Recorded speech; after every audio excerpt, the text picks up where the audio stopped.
Hi friends, welcome to my channel. இன்றைக்கி நம்ம சேனலில் ஒரு சூப்பரான ஹெல்த்தியான ஒரு லஞ்ச் ரெசிபி தாங்க பண்ணியிருக்கோம்.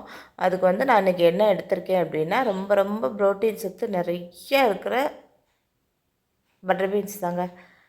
பட்டர் பீன்ஸ் எப்போவுமே விலை கொஞ்சம் கூடுதல் தான், இருந்தாலும் அது நம்ம எப்போயாவது இடையில நம்ம சேர்த்துக்க தான் வேணும். உடம்புக்கு ரொம்ப ரொம்ப நல்லதுங்க. அதுக்குள்ளே தக்காளி வெங்காயம்லாம் நான் நைஸாக கட் பண்ணி வச்சுருக்கேன். பட்டர் பீன்ஸ் இந்த மாதிரி தோல்லாம் எடுத்துகிட்டு உரித்து எடுத்து வாஷ் பண்ணி எடுத்து வச்சுக்க போகிறோம். இப்போ நான் இதை குக்கரில் தான் செய்ய போகிறேன். இந்த பட்டர் பீன்ஸில் நிறைய ப்ரோட்டீன்ஸ் இருக்குங்க. உடம்புக்கு ரொம்ப ரொம்ப நல்லது. விட்டமின், ப்ரோட்டீன் எல்லாமே நிறையா இருக்குது. ஸோ இப்போ கிடைக்கும்போது ஒரு தடவைமாவது செஞ்சு சாப்பிட 10 நாளைக்கு ஒருக்கா 15 நாளைக்கு ஒருக்காவது செய்ய முயற்சி பண்ணுங்கள். நான் இன்றைக்கி குக்கரில் தான் செய்கிறேன். குக்கரில் கொஞ்சம் எண்ணெய் ஊற்றி எண்ணெய் காய்ஞ்சதும் பட்டை, பிரியாணியில் 2 கிராம்பு, கொஞ்சமாக சோம்பு மட்டும் போட்டிருக்கேன். போட்டு நம்ம தாளிச்சுக்க போகிறோம். இதில் வெங்காயம், தக்காளி நைஸாக கட் பண்ணி வச்சுருக்கேன்.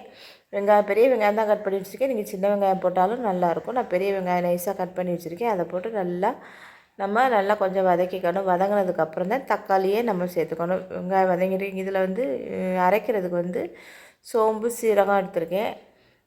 அதுக்குள்ளே இங்கிட்டு வெங்காயம் நல்லா வதங்கிடுச்சுங்க. அதில் தக்காளி போட்டாச்சு. தக்காளி போட்டு 2 தக்காளி, பெரிய தக்காளினா 2, சின்ன தக்காளி மீடியம் சைஸ் தான் 3 தக்காளி போட்டுக்கலாம். தக்காளி வதங்கிறதுக்கு ஆஸ் யூஷுவல் எப்போ நம்ம சொல்கிறது தாங்க.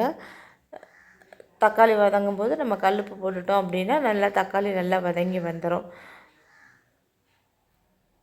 தக்காளி வதங்கிறது கல்லுப்பு போட்டாச்சு. இப்போ மிக்ஸி ஜாரில் நம்ம தேங்காய் சேர்த்துருக்கேன், சோம்பு சீரகம் சேர்த்துருக்கேன், தேங்காய் கொஞ்சம் கசகசா சேர்த்துருக்கேன்.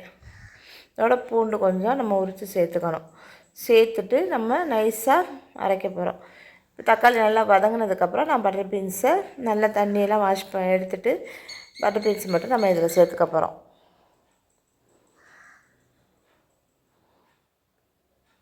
நல்லா சேர்த்துட்டு இதையும் நல்லா அந்த எண்ணெயிலே நம்ம கொஞ்சம் வதக்கி விட்டுறணும். நல்லா கொஞ்சம் வதங்கினதுக்கப்புறம் நம்ம 1 பை 1 மசாலாலாம் சேர்த்துக்க போகிறோம். நான் எப்போவுமே கொஞ்சம் தக்காளியை கொஞ்சம் மீடியம் ஃப்ளேமில் வச்சு கொஞ்சம் நல்லாவே வதக்கிடுவேன். தக்காளி நல்லா வதங்கலைனாலே அது குழம்பாக இருக்கட்டும், கிரேவியாக இருக்கட்டும், அது ஒரு மாதிரி தான் இருக்கும். நான் எப்போவுமே மேக்ஸிமம் இது கிரேவி தான் செய்கிறது. இன்றைக்கி தான் நான் கொஞ்சம் குழம்பு மாதிரி வச்சுருக்கேன். நல்லா வதங்கினதுக்கப்புறம் பட்டர் பீன்ஸ் போட்டு கொஞ்சம் நேரம் வதக்கிட்டு கொஞ்சம் மஞ்சத்தூள், 2 ஸ்பூன் மிளகாத்தூள், ஒரு 4 ஸ்பூனுக்கிட்ட 3லேருந்து 4 ஸ்பூன் அளவுக்கு மல்லித்தூள் சேர்த்துக்கணும். சேர்த்துட்டு நல்லா ஒரு மிக்ஸ் பண்ணிவிட்டு அடி பிடிச்சிடக்கூடாது. நம்ம மீடியம் ஃப்ளேமில் வச்சுக்கணும். நல்லா ஒரு மிக்ஸ் கொடுத்துட்டு நம்ம கொஞ்சம் தண்ணி சேர்த்து மிக்ஸ் பண்ணிக்கணும். கொஞ்சமாக தண்ணி சேர்த்துருக்கேன். ஏன்னா தண்ணி சேர்க்கலைன்னா நம்மளுக்கு அடி பிடிச்சிரும். இப்போ இதோடு சேர்த்து இப்போ பூண்டும் சேர்த்துட்டு நல்லா மிக்சியில் பல்ஸில் போட்டுட்டு நல்லா அதுக்கப்புறம் இந்த மாதிரி நைஸாக அரைச்சிட்டு அதையும் நான் குக்கரில் சேர்த்துட்டேன். உப்பு, மிளகாத்தூள், மசாலா ஐட்டம்ஸ் எல்லாமே போட்டாச்சு. தக்காளி வெங்காயம் நல்லா வதங்கிடுச்சு. உப்புல எல்லாமே நம்ம போட்டோமா. இப்போ அதை மிக்ஸி ஜாரே அலசி தண்ணி சேர்த்துட்டு தேவையான அளவு தண்ணி ஊற்றிக்கோங்க. நான் தண்ணியாக வச்சோம்னா இந்த குழம்பு நல்லா இருக்காது. நான் அதனால் திக்காக தான் வைக்கிறேன். எல்லாம் போட்டதுக்கப்புறம் நான் மூடி 2 இல்லைன்னா 3 விசில் உங்கள் குக்கர் வேகமாக வரும்னா 3 விசில் வச்சுக்கோங்க. இல்லை கரெக்டாக வரும்னா 2 விசில் போதும். பார்த்தாலே தெரியும் உங்களுக்கு. நல்லா வெந்து வந்துருச்சு. சூப்பராக வெந்திருக்கு. நல்லா எண்ணெய் பிரிஞ்சும் வந்திருக்கு. நம்ம இதை சப்பாத்தி, இட்லி, தோசைக்கு சாப்பிட்ற மாதிரி இருந்தால் இந்த மெத்தட்லேயே நம்ம சாப்பிட்லாம். நான் இன்றைக்கி சாப்பாட்டுக்கு வச்சுருக்கிறதுனால இதில் நான் சும்மா சின்னமாக ஒரு சொல புளி, தக்காளி போட்டிருக்கோம், கொஞ்சமாக ஒரு சொல புளி எடுத்து கரைச்சி நான் இதில் சேர்த்துக்க போகிறேன். இப்போ இந்த பக்கத்தில் இருக்குது. இப்போ இதில் நம்ம இன்னும் கொஞ்சம் தண்ணி ரொம்ப இல்லாமல் இப்போ கொஞ்சம் சேர்த்துட்டேன் புளி. அதை சேர்க்கும்போது வீடியோ எடுக்க முடியலைங்க. சேர்த்து தண்ணி சேர்த்தாச்சு. இப்போ பாருங்கள், இப்போவே நல்லா திக்காக தான் இருக்குது. இதுவே போதும். இன்னும் கொஞ்சம் தண்ணி ஊற்றி இன்னும் கொஞ்சம் நேரம் கொதிக்க விட்டாலும் செய்யலாம். நான் இதோடய இது போதும்ன்ட்டு நான் ஒரு கொதிக்கட்டு புளி ஊற்றிருக்கோம் இல்லையா, அதனால் கொஞ்சம் கொதிக்கணுங்கிறதால கொதிக்குது. இப்போ நான் கருவேப்பிலை சேர்த்துட்டேன். கருவேப்பிலை சேர்த்ததுக்கப்புறம் மல்லித்தலையும் சேர்த்துட்டேன். அவ்வளோதாங்க.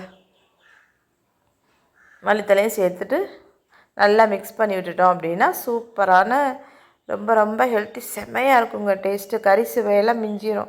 நான்வெஜ் சாப்பிட முடியாத நேரத்தில் இந்த மாதிரி இது சோயா பீன்ஸும் நல்லாயிருக்கும், பட்டர் பீன்ஸும் நல்லாயிருக்கும். நம்ம கிரேவியை வைக்காமல் இந்த மாதிரி வச்சு சாப்பிடும்போது செம்மையாக இருக்குங்க. இன்றைக்கி நான் வேறு என்ன இதுவே செம்ம டேஸ்ட்டு. இதுக்கு நான் இன்றைக்கி சைடிஷாக பீட்ரூட், ஒரு பெரிய பீட்ரூட் ஒன்று இருந்தது. அது ஒரு பீட்ரூட்டை மட்டும் நான் துருவிட்டு பொரிச்சிருக்கேங்க. அதான் இன்றைக்கி எங்கள் வீட்டு சமையல். பார்க்கலே நல்லா இருக்குல்ல பட்டர் பீன்ஸ் குழம்பு. இதேமாதிரி நீங்களும் ட்ரை பண்ணி பார்த்துட்டு எப்படி இருக்குன்னு சொல்லுங்கள். தேங்க்யூ.